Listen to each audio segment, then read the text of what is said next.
श्री भगवान बोले, आदिपुरुष परमेश्वर रूप मूल वाले और ब्रह्मा रूप मुख्य शाखा वाले। जिस संसार रूप पीपल के वृक्ष को अविनाशी कहते हैं तथा वेद जिसके पत्ते कहे गए हैं, उस संसार रूप वृक्ष को जो पुरुष मूल सहित तत्व से जानता है, वह वेद के तात्पर्य को जानने वाला है। इस संसार वृक्ष का स्वरूप जैसा कहा है वैसा यहाँ विचारकाल में नहीं पाया जाता, क्योंकि न तो इसका आदि है और न अंत है तथा न इसकी अच्छी प्रकार से स्थिति ही है। इसलिए इस अहंता, ममता और वासनारूप अति दृढ़ मूलों वाले संसार रूप पीपल के वृक्ष को वैराग्यरूप शस्त्र द्वारा काटकर उसके पश्चात उस परम पदरूप परमेश्वर को भली भांति खोजना चाहिए, जिसमें गए हुए पुरुष फिर लौटकर संसार में नहीं आते और जिस परमेश्वर से इस पुरातन संसार वृक्ष की प्रवृत्ति विस्तार को प्राप्त हुई है, उसी आदिपुरुष नारायण के मैं शरण हूं। इस प्रकार दृढ़ निश्चय करके उस परमेश्वर का मनन और निधिध्यासन करना चाहिए, जिसका मान और मोह नष्ट हो गया है, जिन्होंने आसक्ति रूप दोष को जीत लिया है, जिनकी परमात्मा के स्वरूप में नित्य स्थिति है और जिनकी कामनाएं पूर्ण रूप से नष्ट हो गई हैं, वे सुख दुख नामक द्वंद्वों से विमुक्त ज्ञानीजन उस अविनाशी परम पद को प्राप्त होते हैं।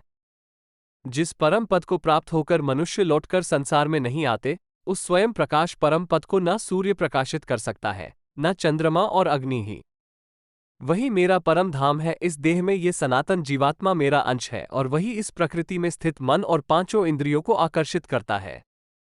वायु गंध के स्थान से गंध को जैसे ग्रहण करके ले जाता है, वैसे ही देहादि का स्वामी जीवात्मा भी जिस शरीर का त्याग करता है, उससे इस मन सहित इंद्रियों को ग्रहण करके फिर जिस शरीर को प्राप्त होता है उसमें जाता है। ये जीवात्मा श्रोत्र, चक्षु और त्वचा को तथा रसना, घ्राण और मन को आश्रय करके अर्थात इन सबके सहारे से ही विषयों का सेवन करता है। शरीर को छोड़कर जाते हुए को अथवा शरीर में स्थित हुए को अथवा विषयों को भोगते हुए को, इस प्रकार तीनों गुणों से युक्त हुए को भी अज्ञानीजन नहीं जानते।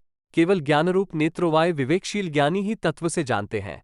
यत्न करने वाले योगीजन भी अपने हृदय में स्थित इस आत्मा को तत्व से जानते हैं, किंतु जिन्होंने अपने अंतःकरण को शुद्ध नहीं किया है, ऐसे अज्ञानीजन तो यत्न करते रहने पर भी इस आत्मा को नहीं जानते। सूर्य में स्थित जो तेज संपूर्ण जगत को प्रकाशित करता है तथा जो तेज चंद्रमा में है और जो अग्नि में है, उसको तू मेरा ही तेज जान और मैं ही पृथ्वी में प्रवेश करके अपनी शक्ति से सब भूतों को धारण करता हूं और रसस्वरूप अर्थात अमृतमय चंद्रमा होकर संपूर्ण औषधियों को अर्थात वनस्पतियों को पुष्ट करता हूं।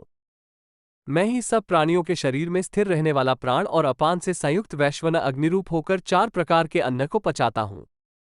मैं ही सब प्राणियों के हृदय में अंतर्यामी रूप से स्थित हूं तथा मुझसे ही स्मृति, ज्ञान और अपोहन होता है और सब वेदों द्वारा मैं ही जानने के योग्य हूं तथा वेदांत का कर्ता और वेदों को जानने वाला भी मैं ही हूं। इस संसार में नाशवान और अविनाशी भी ये 2 प्रकार के पुरुष हैं। इनमें संपूर्ण भूत प्राणियों के शरीर तो नाशवान और जीवात्मा अविनाशी कहा जाता है।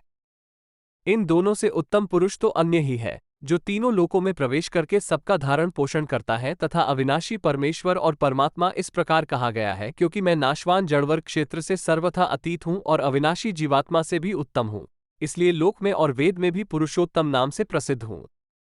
भारत, जो ज्ञानी पुरुष मुझको इस प्रकार तत्व से पुरुषोत्तम जानता है, वह सर्वज्ञ पुरुष सब प्रकार से निरंतर मुझ वासुदेव परमेश्वर को ही भजता है। हे निष्पाप अर्जुन, इस प्रकार यह अति रहस्ययुक्त गोपनीय शास्त्र मेरे द्वारा कहा गया, इसको तत्व से जानकर मनुष्य ज्ञानवान और कृतार्थ हो जाता है।